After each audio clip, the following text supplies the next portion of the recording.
if I looked at the search term like women's pink rubber coated insulated water bottle, like that's my exact product. Now, the more specific you get to the product, the more specific the search is, the lower your search volume is going to be. So what we always look to do on product launches is like we try and find the intersection between good search volume and good to us is like maybe even a couple thousand depending on the budget that also have really good relevancy to the product, because what you're trying to do is you want to get in front of your exact shopper. So example would be insulated water bottle is going to be really expensive and not super specific to my product. Like it's kind of specific, but not really specific. I'm trying to say like, okay, where can I start getting super specific to my product, but it's going to have enough search volume that I can get the sales volume that I need. So I would focus more on that versus than I would looking at only search volume.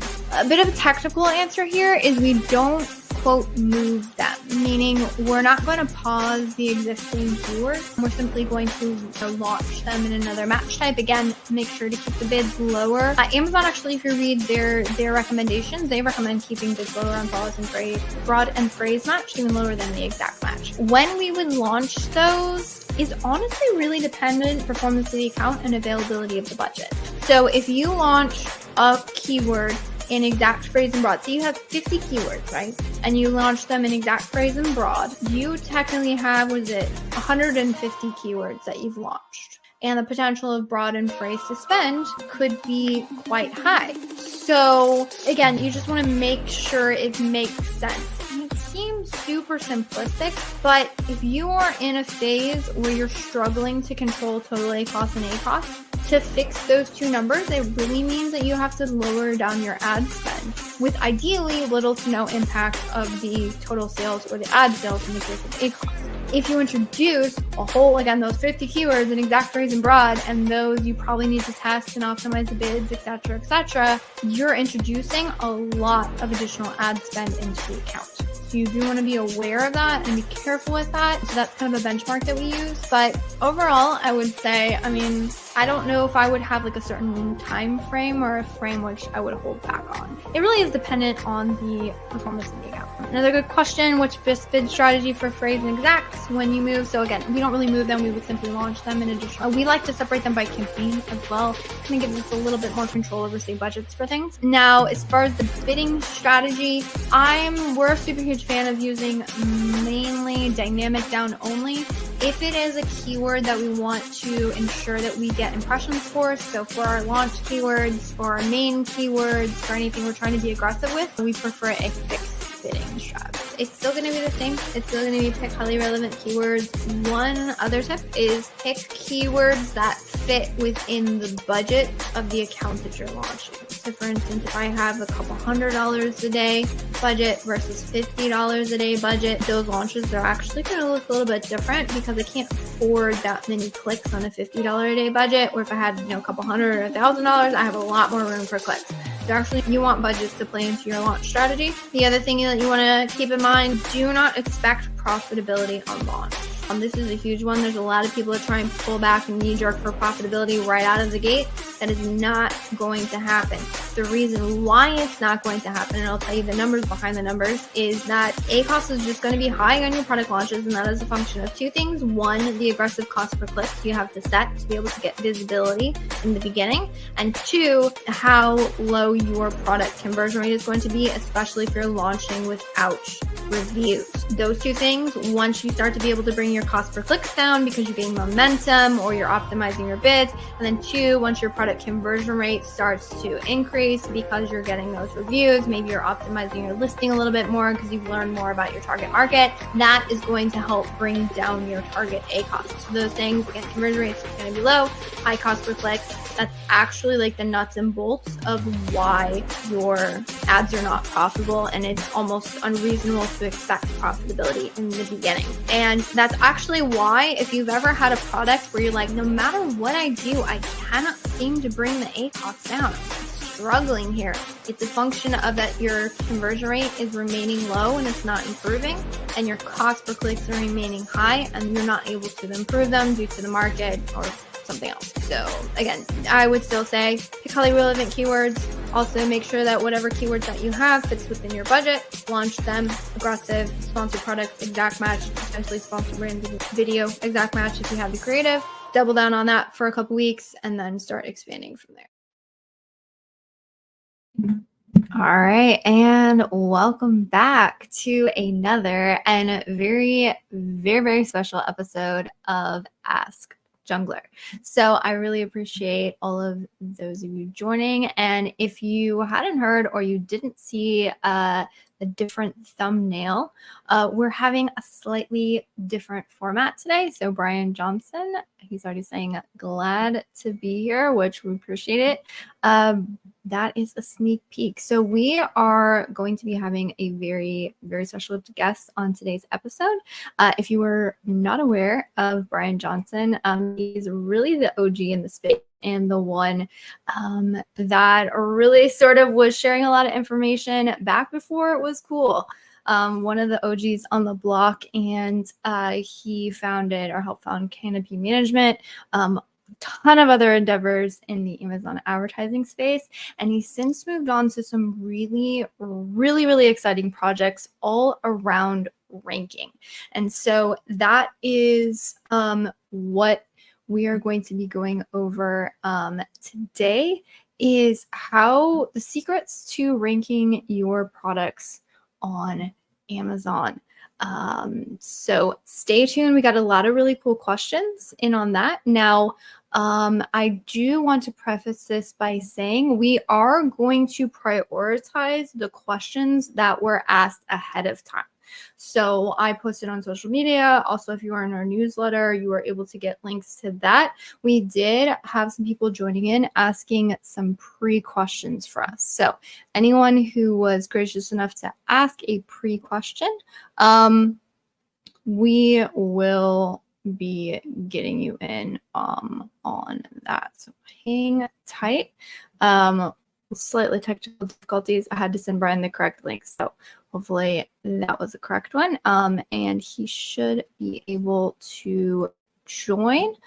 However, in the meantime, I want to welcome everyone. So excited to learn new ideas, myself as well.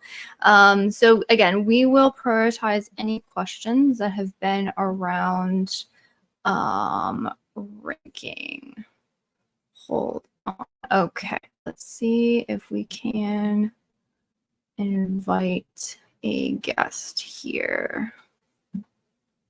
Hold on. All right, let's see. You're listening to live, so we're dealing with some stuff here. Hopefully I can get Brian the correct link and he should be able to join shortly. If not, we will take a pause for a minute. But our questions again today revolve around something called search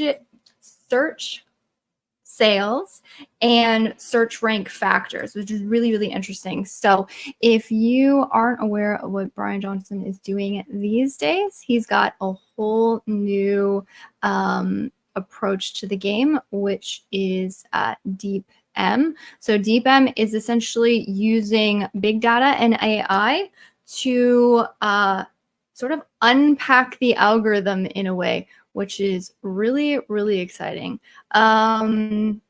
And has been given it just some amazing insights. Brian and I have talked privately, which has been amazing. And we've gotten some really cool stuff. All right. Finally decided it. This is our first attempt at this. So definitely some technical glitches. I apologize for that, Brian. All good. You know, if you don't break it, then you're not trying hard enough. So I you know what, my default is to like overthink everything and then figure out it needs to be perfect. And I realized if I actually want to do anything, I just have to full send it. So it's all good. I am just so happy to join you today. So how are you doing?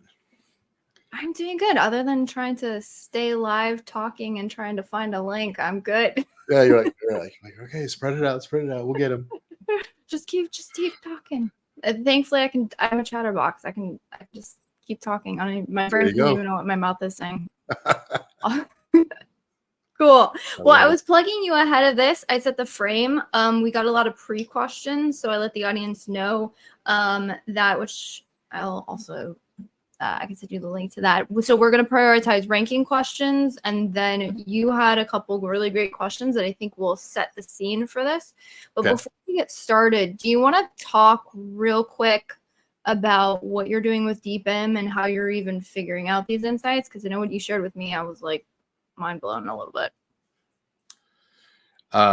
You're saying as far as just jump into how do we do it? Yeah, or however you want to start. Give yourself a little plug. Yeah, no, absolutely. So I spent I think you had already mentioned to the audience, of course, is that I've been in the Amazon space for 10 years. I've actually been in e-commerce for about 17 years. So been doing it a little too long, I think. But the areas that I've always looked for those places with like caused me problems and I wanted to solve. And then somebody else says, hey, I've got the same problem. And so then I extend it out and say, okay, here's, something, right? Whether that's software, PPC Scope was probably my first well-known one. Technically the first software in the Amazon space that I built was crash and burn fail. Partnership blew up, all that kind of stuff. The second one actually did work pretty well. And that was the first, ad software for Amazon. That was PPC Scope. That was retired a couple of years ago, as was a training course that I created, which was Sponsored Products Academy. That was retired a couple of years ago as well. And a lot of what people knew me for was the PPC side of the house. Well, since then, I had transferred over and helped build one of the larger ad agencies in the Amazon space, Canopy. And then I recently exited that as well. And so now I went on to say, okay, I already knew where the problem lay. It wasn't about the PPC, and it wasn't not to discredit the PPC. It's absolutely necessary. But what I wanted to try to solve was a question that kept on bugging me for too many years. And I said, I've got to be able to solve this problem. And that is, how is it that the A9 algorithm actually sorts products? And we went into it's been about 20 months now since we started this big data research, where we collected a massive amount of data. We're talking like 20-30 million data points per subcategory. And in each one of those cases, we figured out a way to reverse engineer and identify what are the big thing that we found. And we've continued to find new things through our research, which is fantastic. I love waking up in the morning to do this. But we found one of the big things was just identifying that there are essentially search rank factors that A9 uses, and they change from one category to the next. And if you stack them properly, and if you optimize properly, you can dominate. You can literally take over any position on Amazon. Now, I realize that's a pretty arrogant statement to make, but I also believe in it because I've seen what it can do. I've seen what the right amount of data can do. And, there's always going to be some kind of resistance that's going to push back. But the point of this is identifying that there are a lot of search rank factors. That's probably the biggest discovery that we had, and that we can identify those on a per subcategory basis, and those can each be optimized in order to beat out competition when it comes to search rank on Amazon. That's probably the biggest rock that we found. We found a whole bunch of other stuff too. So. Awesome. No, I'm sure we'll definitely get into that. So some questions in the chat we can pull up, but also I know we had a lot of pre-questions, so it's on the audience, like we'll prioritize the pre-questions, but I think that's a great place to start because you mentioned search rank factors. Yes. Yeah. So these are the things that move the needle. So search rank factors. Yeah, so some of them are kind of common players that we're already familiar with. Things as far as like conversion rate, unit sales velocity, title optimization. Those are kind of like the big three common players, and we do actually see those as the top, three of the top five search rank factors that Amazon uses in order to sort products. We've identified over 30 so far. Now, granted, probably 20 of those have maybe a 1% impact on actually, ranking on Amazon. So if you're really Mhm. trying to split hairs, you've optimized absolutely everything, but you still can't quite pull ahead, then there might be some additional 1%ers that you can accumulate together, Mm. optimize those, beat everybody else on, and then take over a high ranking position simply because you knew where to look, you knew what to focus on. You're not simply just like, okay, let me just optimize everything and hope something works. But Yeah. I wanted to learn, like, why does that work? Why does title optimization work? When does title optimization work and when doesn't it work? When does conversion rate matter? When does, like any of these search, it could be, content relevance, and all the semantic indexing, all this kind of stuff when it comes to, I won't bore people with all the data science behind things and language terminology and everything, but there's multiple pieces of content, title, bullets, images, description, A plus, back end, all these things, all those content fields can all be optimized for relevance to the set of search terms that you're targeting in order to reach your audience. And the biggest difference on that is, yes, I can just go in and just optimize everything and hope for the best, which does work, right? There are Mhm. plenty of people and platforms that teach just that. Um, I'm a fan of Brandon Young, what he's built with Data Dive. There's a couple of competitors he's got on that, and that is primarily based off the, like, okay, let's start with the core keywords and the root keywords, and let's just kind of Mhm. optimize in general, not really anything Right. specific. Maybe throw some advertising behind that, and it'll magically work. And sometimes it does, which is awesome. And I think, frankly, it works better than other cases where we get into where you have to get into the detail is what happens when it doesn't work. What happens when Mhm. you do a Prime exclusive deal or a coupon, deep coupon discount or a TikTok giveaway or something like that that spikes the sales velocity? You shoot up to top 5 in page 1, and then as soon as that's over, it starts falling right back down again. Do you know why it went up? Do you know why it went down? Most of the time Yeah. we can speculate and say, well, it was probably, conversion rate. You didn't have a conversion rate. In other words, we even at our level in the field, we still don't have all the answers. It's kind of the equivalent of what doctors used to say. It's like, oh, that person, they died of old age. They didn't know. They didn't know Right. specifically what happened. I did not want to live with that anymore. In other words, I knew I could do better. I knew we could find more Mhm. details. So now we actually know why specifically. It's like, look, you were weak on these 3 search rank factors, and you temporarily boosted this 4th one, and it wasn't enough to carry for all the baggage, all the problems that you've got over here. So here's where you need to actually focus on and get these right before you try that again. That's really, I think it leads perfectly into one of our other questions, because I'm sure it's like, great factors. Give me, give me. This audience always likes actionable. So this is a great question: is what search rank factors? And I know we've had talks where we said, hey, look, this is actually very dependent on category. So I know It there's a lot is, of yeah, but nuances. But if somebody had to say, okay, great, I want to figure out the things, what moves the needle the most, what has the greatest impact, have you yeah, found? the idea that here's the problem with this kind of like heavy data research is it becomes, initially it starts as an academic exercise, but then ultimately there's a cost that is associated with each Mhm. one. And so in order to actually identify what are the specific search rank factors for your product niche that you operate in, and which ones matter the most. In other words, which ones create the biggest impact and by how much?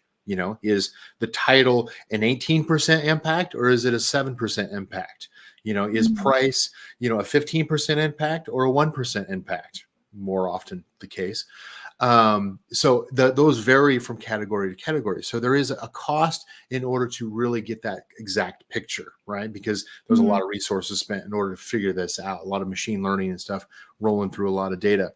But what I see again and again that anybody here can go out and apply and say, okay, yes, this is still on the edge of kind of general advice, but here's where Mhm. I'll tell you to focus on. Relative conversion rate is certainly one of the most common top 5 search ranks factors that we found.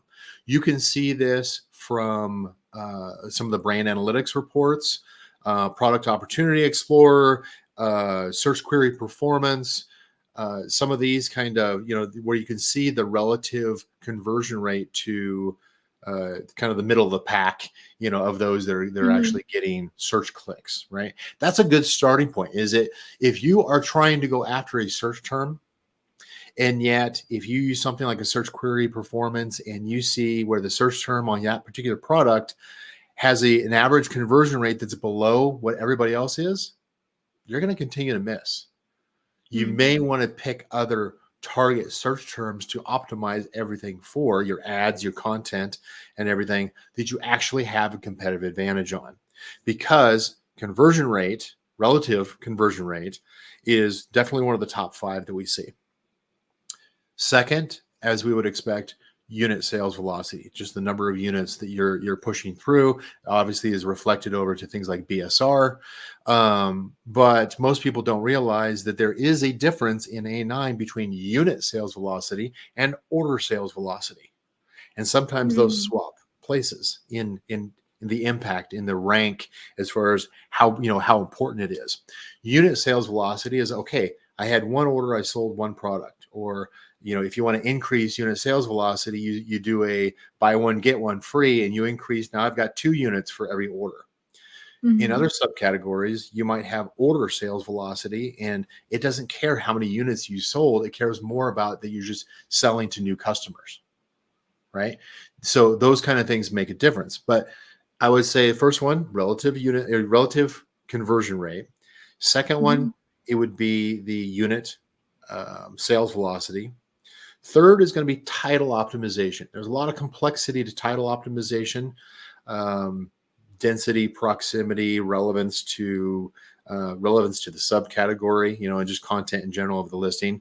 That's another one we find quite often is it relevant to the subcategory, the browse node that your product is assigned to? Now, in generally, I bring this up and I'll lose at least half of the audience because they're like, what are you talking about? Let me think of a kind of a short way of saying this is if you search for your top 5 search terms on Amazon, you get the search results on Amazon. The left-hand navigation, they'll show the different, the main category, the subcategory, and maybe the subcategory. The sequence that those come up matters to Mhm. A9.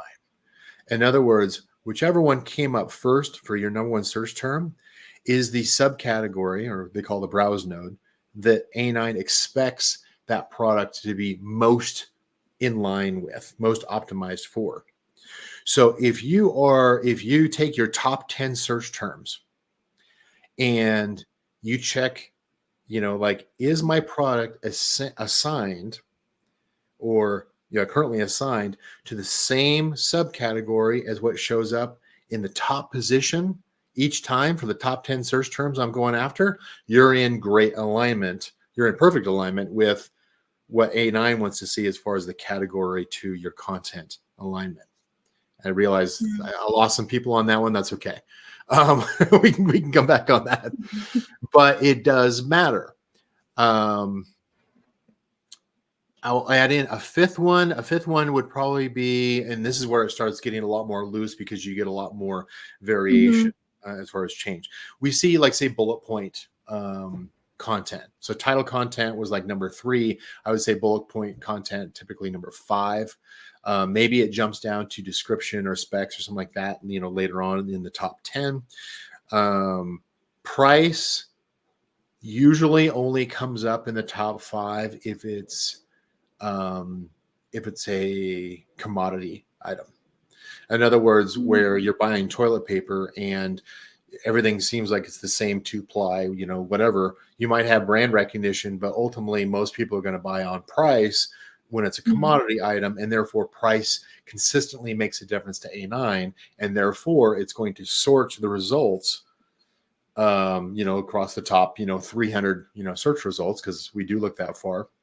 It's going to sort based on price because that's a commodity. Versus I do have a clarifying question on that. I'm assuming you're saying when you're talking about price, it's just how much is the algorithm taking to the price, but pricing in some factors also would affect, like you said, the relative conversion rate, which I like how you called out relevancy of your conversion rate to the market, because I think that's super important. There's a lot of sellers, like a lot of times we benchmark ourselves against ourselves, which is fantastic, right? You should be saying, am I improving? That's a great measure, but it's how am I improving relative to who else is on the market? That's the other important factor that you're saying. Yeah, that's absolutely true. And that's certainly discussions that I've had before. It's like, well, yeah, but conversion rate can be affected by, you know, the other things you mentioned, as far as title optimization, by price, by how often are you using coupon oscillation, cycling back and forth. That's something we see. Whether or not you're selling on another sales channel like an eBay or a Walmart actually shows up as well. So, I mean, there's a number of things that can affect conversion rate. And that's one of the reasons why I always lead with relative conversion rate, because that's probably your most impactful indicator that you have an advantage or a disadvantage per product at a search term level. And easiest way to do this is just either have your agency do it, or have, you know, go into your brand analytics and do the search query performance on the ASIN level and look at the search terms that come back and compare your conversion rate to the benchmark for that that search term. I have a question on that inquiry, and this is me being some of my own questions because I have a captive audience. But when you're benchmarking, because you said per product, I do want to ask, saying per product, are you thinking about per like child variation product, or are you grouping? Okay, so you're looking at child variation, say the overall listing.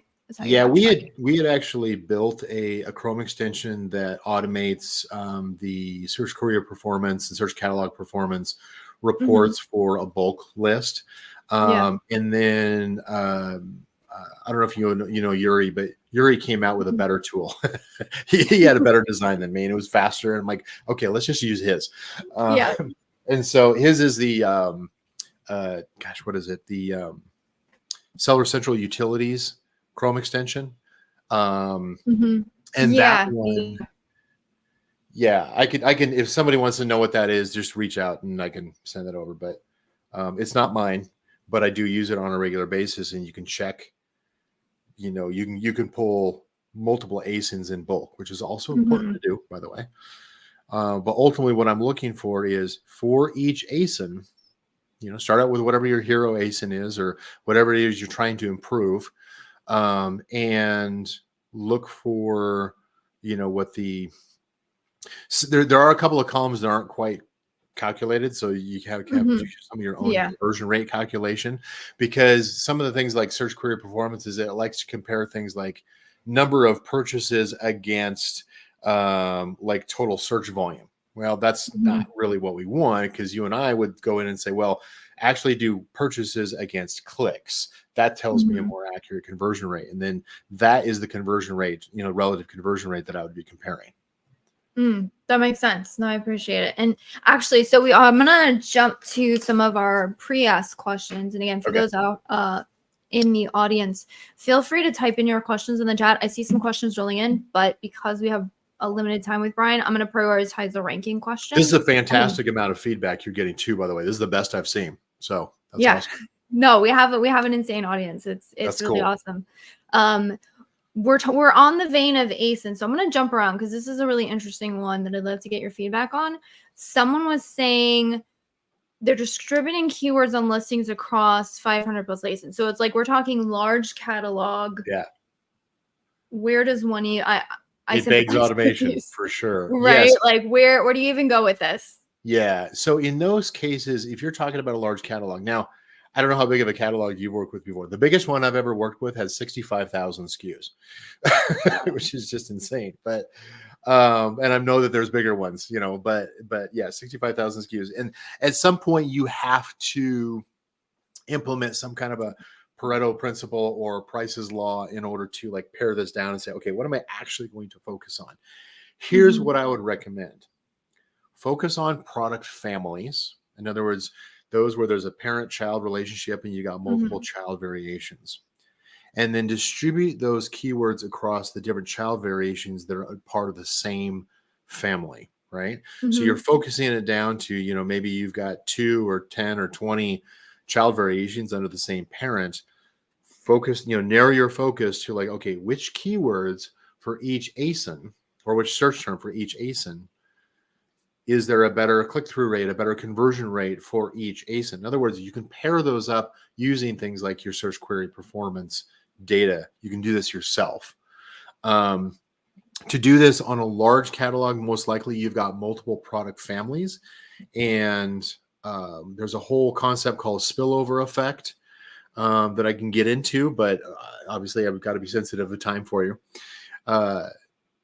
You want to kind of the short version of way that this matters when it comes to keyword alignment with each product is Mm-hmm. you can go through and you can say, okay, I'm just going to pick 10 search terms. And this ASIN seems like it has a better conversion rate relative to the competition than these other child variations. So therefore Mm-hmm. I'm going to align my content and those search terms on this one particular ASIN. In other words, it's already working. I'm going to lean into this. Okay. That makes sense. Spillover effect occurs when you promote one child variation or you optimize content for one child variation and other child variations around it also get a bump in search rankings simply because of its association within the family. It's what we call spillover Mm-hmm. effect. It's sometimes people will throw it around and say, oh, that's a halo effect. It's not. That's the wrong terminology, but I understand why there's confusion because it's kind of like saying, well, this one's similar to this one, therefore it gets some kind of Mm-hmm. benefit. Technically it's called a spillover effect. Anybody who has got like a master's in marketing and knows exactly the proper terminology in order to correct me, I'm open to it. I'm always ready to Mm-hmm. learn. But that's what we call it, spillover effect. In other That makes words, sense. Are there? if you do a job of trying to optimize for Yeah. an entire product family and you try to narrow it down and saying, you know what, search query performance definitively says that this one product does better on these 5 or 10 search terms or one search term, right? Then I'm going to lean into those into my product listing content. And if there's not really a clear a clear difference in conversion rate from one ASIN to another, one child variation to another. Okay, which one has sold the most products? Which one has historically had the best conversion rate? Okay, just focus on that one. That makes sense. That makes sense. I know there's questions that I get, and I just kind of cop out because I'm like, I'm not a listing optimization specialist, but I have you here. I know there's been questions on like, hey, there's only so many keywords that we can fit into the product listing, description, backend, etc. Yeah. And there's been questions on, does it make sense to, and I don't know if you know the answers to this, but does it make sense to say like repeat keywords in across all variations? Do you? No, but if you don't know which search rank factors, what the sequence of search rank factors and their impact is for your specific subcategory, then you start out with some of the obvious players like title probably is going to have the most, right? So whatever you think is going to produce the most amount of sales, focus your content on your title to whatever that search term is, right? Maybe adding in some additional root keywords that picks up a wider spread of related search terms. But you have your bullet points. You have your classic description field that gets hidden by A+ in most categories. You have your A+ content, text on the front, hidden text on the back, against behind the images. You have your generic keywords, your search keywords in the back field. In other words, you have a massive amount of content, data fields available to you. You don't need to repeat. The exception on this, and here's kind of just, you probably already know this because you're in the PPC space, is the classic description, even though it's hidden by A plus, is one of the primary content fields for Amazon sponsored ads. Mhm. So then, yes, it's going to also tie into title. It's going to tie into bullet points. It's going to tie into description, but not necessarily, not in all cases, is it going to use A plus. So don't just assume that your A plus fixed it for both A9 and the ad auction, because it doesn't necessarily do that.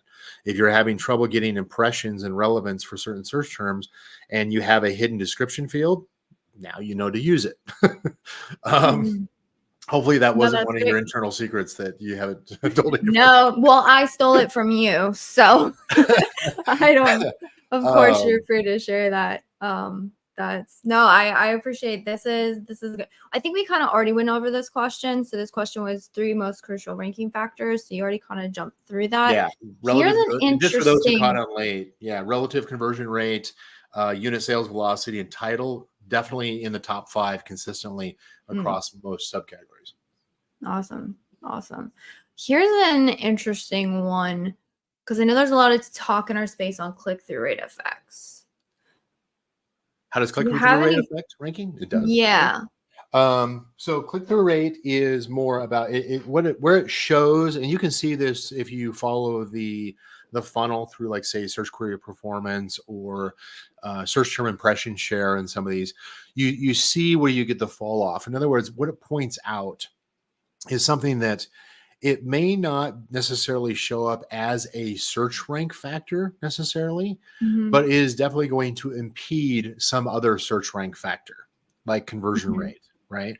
And so the nice thing about things like search query performance is you've got impression, click, add to cart, and purchase.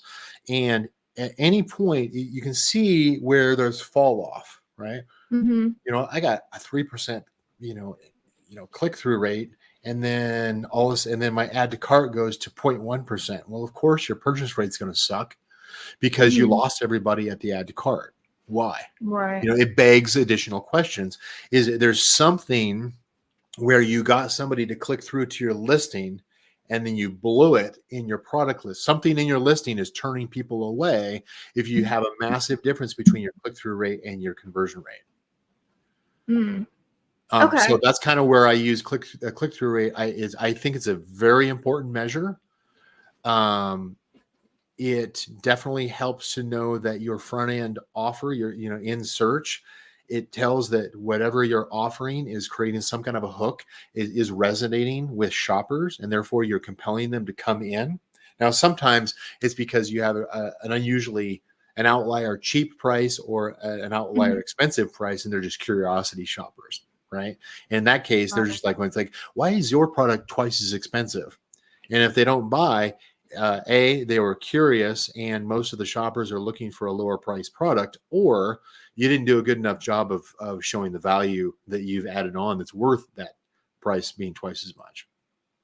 So Got it. it's an indicator. It's not I wouldn't say it's a search rank factor by itself, but it is an indicator for weaknesses that can create a chain effect. So as we're having this conversation more, I feel like I'm getting a bigger and bigger handle on what search rank factors specifically is. So you're saying search rank factors are the things in which the algorithm looks at to determine where something is going to show up. And then it's almost like cause and effect. Like there's these specific things that it's looking at, and then there's all the things we can do to improve those. So you're saying click-through rate is one thing that Yes. improves traffic, orders, all of the above, which then improves the search rank factor of orders and units, like you were talking Yeah, about. at DeepM, when we advise brands as far as, okay, here's where the opportunities are for you to explore Mm-hmm. to rank a lot higher, and here's how you get there. A lot of what part of what we need to do is we need to spell out the search rank factors, why they matter and what they are specifically. But we break it up into two classifications by impact, either high impact or low impact, right? Like how much does it affect the A9 algorithm? And then control, high control or low control. In other words, can you do anything about it? So sometimes there's things where you want you have the option of doing something about it, like change price as an example, and you have high control. However, price may be something you don't want to change because you want to maintain a certain net margin, right? 100% respect that. What that means, though, is don't get frustrated that your price isn't competitive. Hold your price and look at all the other search rank factors that matter, the top 80% that really matter, that have a high impact, and see which other ones could you do better on. Could you optimize better? And that's part of what the tech that we built is.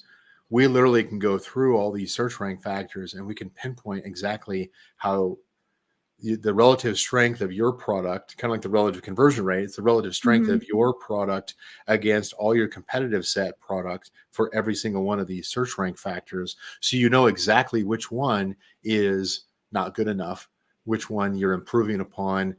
We know exactly from week to week, if a competitor, use ChatGPT and they improve their title and now it's working better. We know that. We can see it. So anytime any of those change, or somebody drops their price or goes out of stock, those all change. And we can monitor, okay, what's your relative strength for all of these against your competition? So, why get giddy talking about that kind of stuff? But the point is it with deep enough analysis, you actually gain, exactly where you have high control on elements that are high impact. And as I mentioned earlier, is that if you happen to be in a very competitive space, you're in supplements, for instance, right? And everybody is just, like doing everybody's pretty aggressive, usually in supplements. Then you start splitting hairs. Like, okay, I just did a TikTok giveaway and that seems like it works really well as long as I keep doing that. As soon as I stop doing that, I fall right back off again. Or the other common one we hear is where the search rank is volatile. Your ranking is going up and down and up and down and up and down. We actually had a question on that. Oh, did you? Okay. And they said, why does my ranking jump up and down all the time? Yes. So that is not something just you're seeing. Yeah, that's because you're right on the cusp of so we look at it from a statistically a percentile standpoint is if the mid player within your product niche, your competitive set, is right at the 50th percentile and the best player is at 100%, right? If you're at like 51% on a number of your things, that's always an opportunity for half of your half of your competition to make even a slight change and could easily beat you on that one. And that may be the tipping point that makes it so that you climb or you fall on search rank. And so a lot of it is kind of, you don't have to be 100% on all of them. You just need to be maybe not 1% better than most, but maybe 5-10% better than the average. And then just look to see like, okay, I'm still not beating this one that I've got two players that are above me. Where are they strong and where can I beat them? Either on what they're directly with what they're strong at from a search rank factor, or where maybe I can make up for it in other search rank factors. Like I can't beat their sales velocity. They're clearly giving away product all day long, and they've got their price is half of mine. So their unit sales velocity is I can't compete with that. Cool, understood.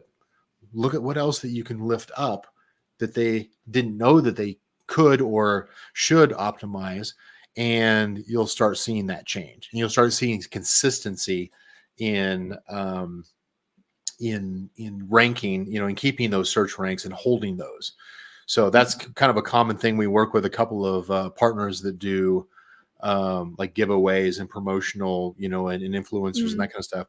And we want to make sure that they shore up and optimize as many of these search rank factors first, so that when they do this giveaway promotion, they don't just fall right back down off a search rank like they're used to, they actually stick the landing and actually hold that top page position. Speaking about giveaways, we had another really great question from someone who came in. They're asking, what was the best way to increase a product that was performing well months ago? Here's a classic thing. Due to variance out of stock, it dropped in ranking. So when you're dealing with that, coming back from square one, is there a game plan for that? Yeah, well, honestly, it has to do with knowing what your search rank factors are, and I agree. And obviously it's something that, in order to identify these, yes, there is a cost, but start with what we talked about earlier is check each search term for each product in search query performance and look at the relative conversion rate. Start with that one. If you do nothing else, start with that. Focus in on where do you have an advantage from a conversion rate standpoint. Focus your listing, focus your advertising on those where you actually have an existing competitive advantage, and then build upon that. See if it responds over time. Here's something that is an observation that we're seeing. We don't always see it, but we see it enough that I'm starting to talk about it now. And that is, we can advertise aggressively. What we used to call, what I used to say is like, oh, that's a ranking campaign. And then it seems like the whole industry is like, yeah, I do ranking campaigns. PPC is not going to carry the day. PPC is, you can be very aggressive in PPC for ranking, and sometimes it works if your competition is weak, or frankly, if unit sales velocity happens to be one of the best, which probably is, search ranking factors, then you're going to climb up the ranks. Yes, it can definitely work, but you don't necessarily know why it worked and why it didn't once you start optimizing your PPC to actually make it profitable again. And so sometimes you start pulling away and you're not strong enough on some of the other elements that you start falling down on rank again. But always lean into that relative conversion rate first and foremost. That's your number one solve to fix right now. Point all your advertising at those above average relative conversion rate. Point all your content at that relative conversion rate terms, and that will most likely improve where you're at. Is it going to get you top 5 position? Probably not, because you need to figure out all these other things that we had to research, we had to learn. But for anybody, it seems to me like that's probably the most underutilized capability, is just looking at that relative conversion rate inside of search query performance. It really does make a difference.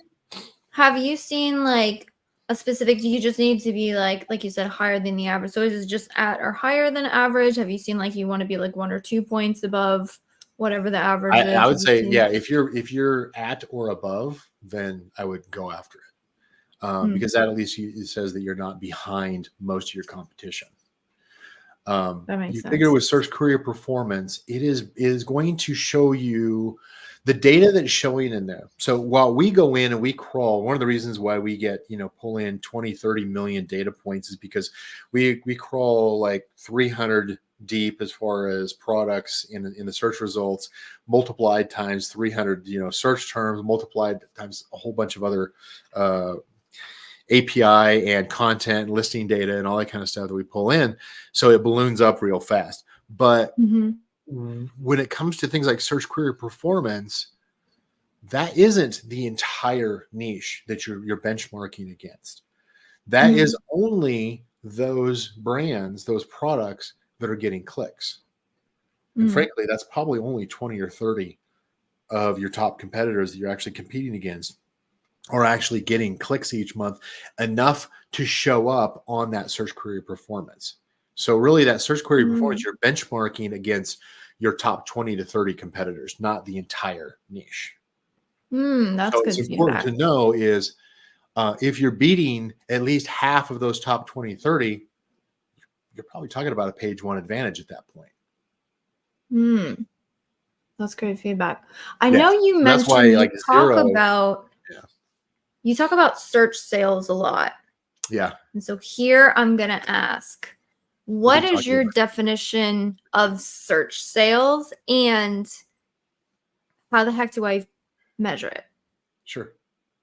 So I get quite a bit of debate off of this, of trying to identify. My point of talking about search sales, a number, historically we've called that just organic sales, Yeah. sales that come from organic search. Somebody puts in a search term, it comes back in the search grid, they click through and they buy it. That's an organic sale.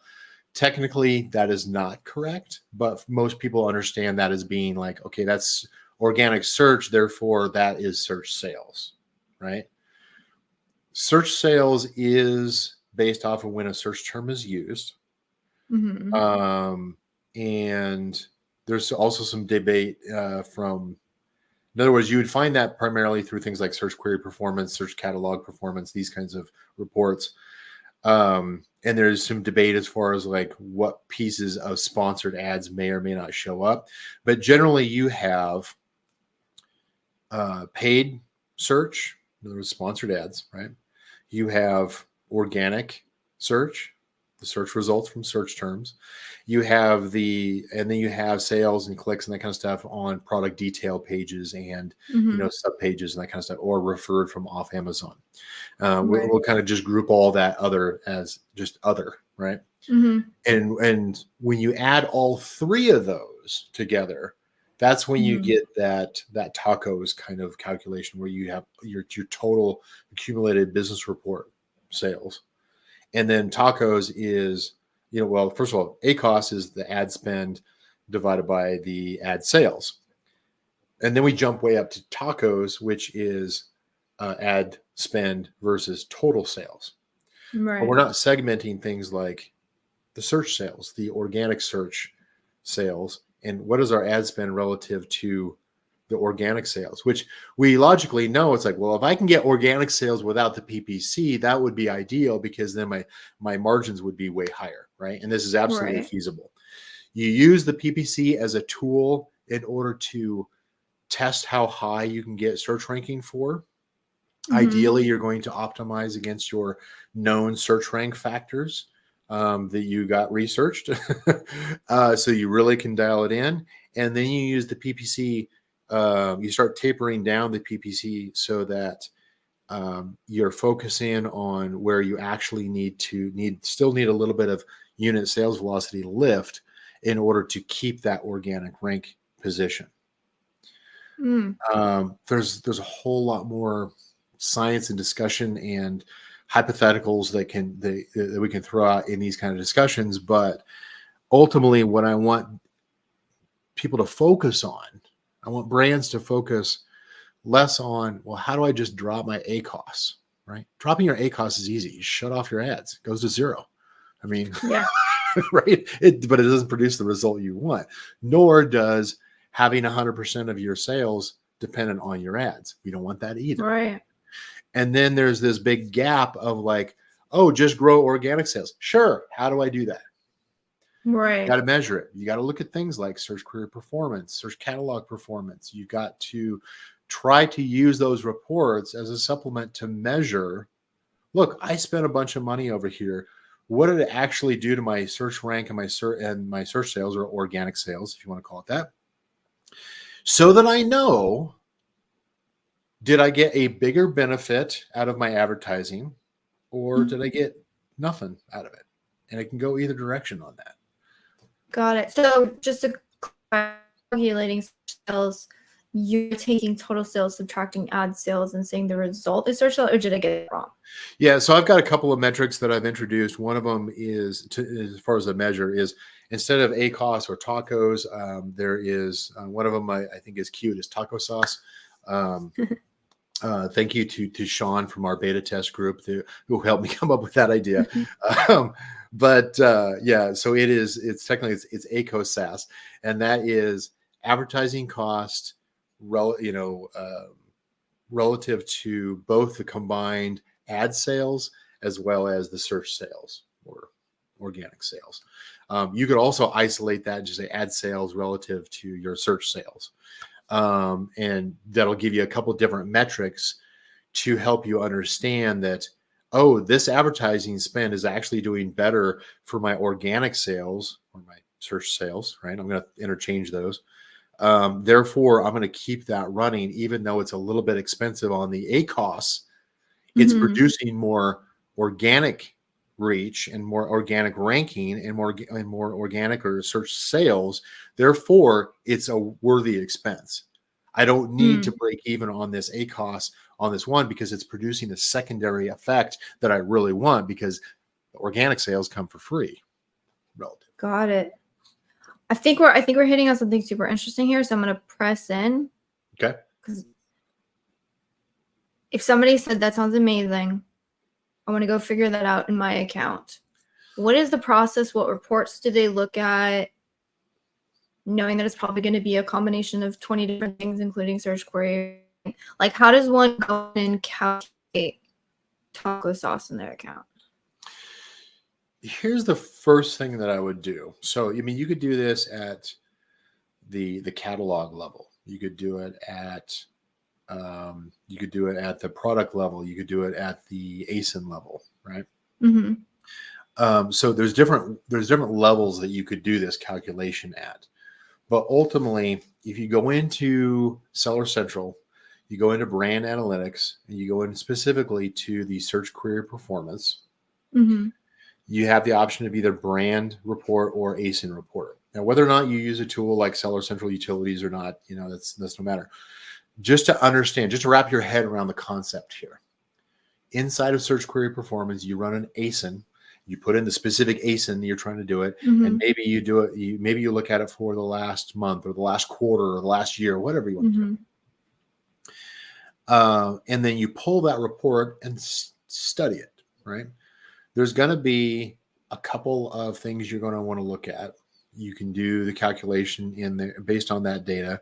It's going to, for that ASIN, it's going to show you a couple hundred search terms that you've gotten clicks on. If you've, unless it's a brand new product, and then it may, maybe it only got, 10, 15 search terms, but, or it's a product that's never really seen the light of day, and it won't have anything in there. That's more indicative of, yeah, this product isn't being marketed at all.